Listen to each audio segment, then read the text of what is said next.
By the way, those of you who are a little older and think you may be too old to come up here, there's some extra gourds back there if you'd like one. So after church, yeah, you can have one. I'm sure that you can walk through what seems to be an ordinary day, and all of a sudden maybe somebody says something or you see something, and it's like a gut punch. All of a sudden it gets inside your soul. Not necessarily somebody you know or not necessarily something you expect, but you hear about something, and then you can't get it out of your mind. So one of you calls me last week because your dear friend is in the hospital battling cancer. It's no secret, it's the Buchan's friend. I mean, why be anonymous, you know? I mean, you call me, put it in the prayer book. It's a dear friend going through a tough time. And then a few days later, her husband's on the roof and he takes a fall, hits his head on the concrete. He's fighting for his life in the hospital. I don't know these people. I know you. See, that's I guess the good thing about being in a church.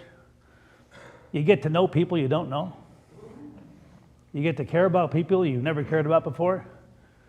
You wouldn't recognize them on the street, but all of a sudden they're not strangers because they're in that book of life and somebody's hurting because of that.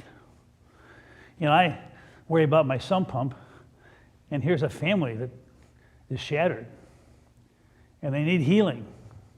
They need hope, and that's what our church at Hope is all about. And then the other day, I walk into Colonial Chapel, which is a funeral home, which is really my church away from church. I mean, the good they do for people that lose loved ones, and I just walk in the door. I'm going to bring something because they're handling the service for my Peggy's kid's grandmother. And I walk in the door, and all of a sudden, the funeral director and the secretary run at me. They say, "Don, we have bad news." And I'm thinking, what? She said, "Well, Mark's brother just died." You know, we talk a lot about believing in God. I mean, you believe in stuff, you believe in God, we believe in Jesus, we believe this, we believe that, but religion goes deeper than believing. Because when it comes to this higher power we know as God and God's carpenter son Jesus, it's not so important that we believe in Jesus. What's more important is that we embody his spirit. That's when your belief gets in your guts, and your belief begins to affect the way you treat people, the way you talk, the way you see the world. And we can't be Jesus, but we can take that healing, gentle spirit and tuck it inside our heart and soul. And every once in a while, you know, you meet somebody that kind of embodies that spirit. And Mark at Colonial Chapel is that kind of guy. He doesn't really talk about God, and he doesn't advertise his religion. He just lives it. And somehow I see Jesus in the way he walks and the way he cares. And he's one of 10 children. And I guess if you're a good Catholic family and you got 10 kids, the odds are one of them is going to turn out to be a priest. And his brother did. Kevin, 51 years old, an auxiliary bishop in the city of Chicago. And he passed away suddenly in his sleep. You know, Kevin, he didn't care about the pomp, the kind of hat you have to wear and the robes and all that kind of stuff. And he had a really good laugh, maybe not as good as Lenny's laugh, but it was a good laugh. It was a healing laugh.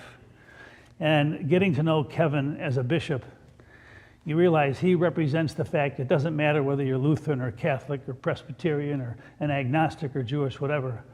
What matters is kindness and the way you treat each other and how you take that Jesus-like spirit and make a difference in the world.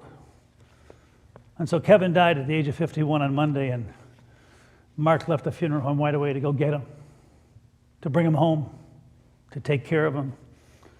And so Tuesday morning, I call Mark at 6 o'clock in the morning. I know that's mean, but I called him, and he answers the phone. And I said, "Mark, you're at work, aren't you?" And he said, "Well, yeah. I have to get Peggy's ex-mother-in-law ready for the grandkids. And I got to take care of my brother." And I said, "But Mark, he said, "Don, that's who I am." That's what I am called to do. That's what my brother would want me to do. That's Mark. All he is an ambassador without having to brag about it.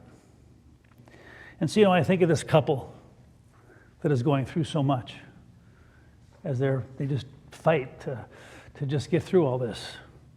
I think of Mark, and I think of the bishop, and I think of the bishop's mom. And I didn't know what to do. So I went out and watered the flowers. Had to do something.